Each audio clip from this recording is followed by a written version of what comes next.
Tapi sebenarnya ada nggak Mbak yang dipikirkan oleh anak ketika misalnya mereka nih megang alat kelaminnya gitu, yang tadi Mbak bilang kan ada mungkin bayangan seksual atau apa gitu, mungkin nggak sih anak-anak seumur itu?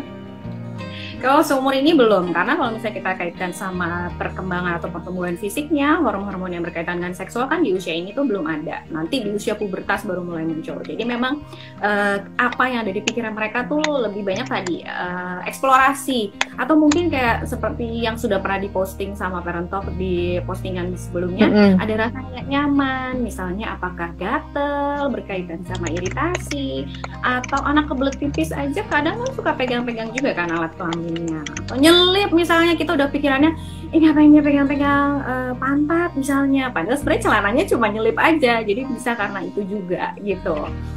Kadang di beberapa anak atau kadang-kala kalau diulang-ulang itu memang menimbulkan rasa enak, rasa nyaman, jadi mereka cenderung mengulangi. Tapi kembali, orang tua tidak perlu khawatir karena rasa enaknya itu nggak yang berkaitan sama seksual juga. Sama misalnya kayak kalau aku analogiin kayak kita dipijit, itu kan enak ya, relaxing, nyaman, menenangkan, jadi self-soothing. Nah di anak-anak juga seperti itu, rasa enaknya tuh bukan yang mengarah ke seksual, tapi lebih ke rasa yang nyaman atau menenangkan gitu. Jadi reaksi seperti apa sih yang sewajarnya kita keluarkan? Reaksi orang tua memang yang terutama itu sebaiknya jangan panik, itu yang paling susah karena kayaknya orang tua kita sebagai orang tua gitu muncul ini pegang apa kita langsung panik ya. Tapi langsung kembali, jangan gitu, jangan langsung muncul banyak larangan.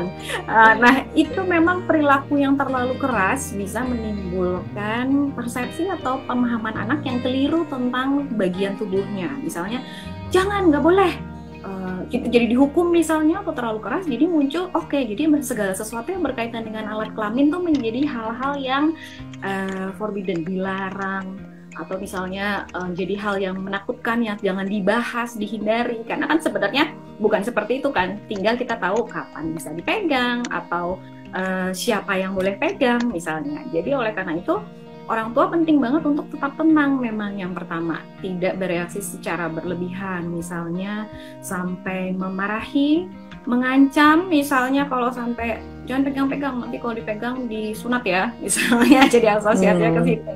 Atau melabel, ih kamu dasar anak jorok, yang seperti itu juga jangan. Atau misalnya mempermalukan, ih tadi si Ade pegang-pegang burungnya loh, misalnya dipakai orang tua juga pakai nama yang tidak sebenarnya ya. Nah reaksi-reaksi seperti itu kita hindari. Yang pertama adalah tenang sambil diingat-ingat bahwa mereka pegang itu benar-benar murni karena eksplorasi, karena penasaran, ya ada hal-hal yang negatif di balik itu. Dengan kita tetap tenang, baru kemudian kita bisa lakukan beberapa hal. Misalnya alihkan, kalau dia lagi mandi, lagi ganti celana atau lagi pakai baju, dia bosen misalnya, dia tarik-tarik itu iseng, ketawa-ketawa sambil bilang geli-geli, saya ada anak kan yang kayak gitu ya. Nah kita bisa alihkan, misalnya alihkannya apa? Ajak mereka juga sibuk terlibat dalam aktivitasnya. Kalau lagi mandi, ayo pegang sabunnya, gosok-gosok, gosok perutnya, gosok kakinya. Atau kalau lagi pakai baju, ayo pakai celananya. Jadi selain mengalihkan, kita juga sebenarnya kan melatih kemandirian mereka untuk terlibat di perilaku mereka saat mandi, kegiatan mandi, dan pakai baju. Itu dialihkan saat mereka misalnya lagi iseng atau bercanda. Kalau lagi bosen, kita bisa alihkan ke kegiatan lain yang lebih menyenangkan, kasih pilihan bermain, temani main.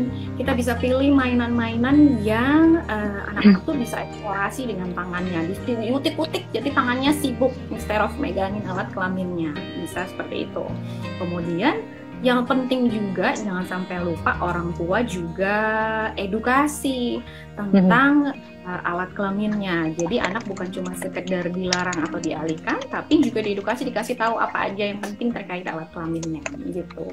Ada nggak sih berarti yang dibilang eksplorasinya tuh nggak wajar? Misalnya megang alat kelaminnya itu yang dikategorikan sebenarnya sudah tidak wajar nih, di luar batas kewajaran. Nah ada nggak sih seperti itu Mbak? Refleksnya gitu ya Mbak Nuca ya? Iya. Ya.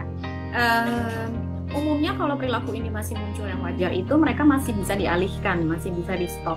Tapi kalau misalnya orang tua observasi perilaku ini sering sekali muncul, seringnya tuh seperti apa? Seberapa sering yang sampai mengganggu fungsi dia sehari-hari atau kegiatan dia sehari-hari.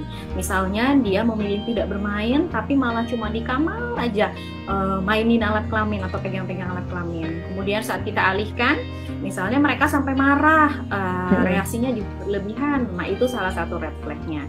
Kemudian observasi juga oleh orang tua, apakah sampai menimbulkan luka atau iritasi. Berarti kan harus dicek juga apakah alasan medis, misalnya memang ada ruam atau ada infeksi saluran kemih, itu kan juga perlu dicek oleh orang tua kalau sampai ada indikasi-indikasi medis.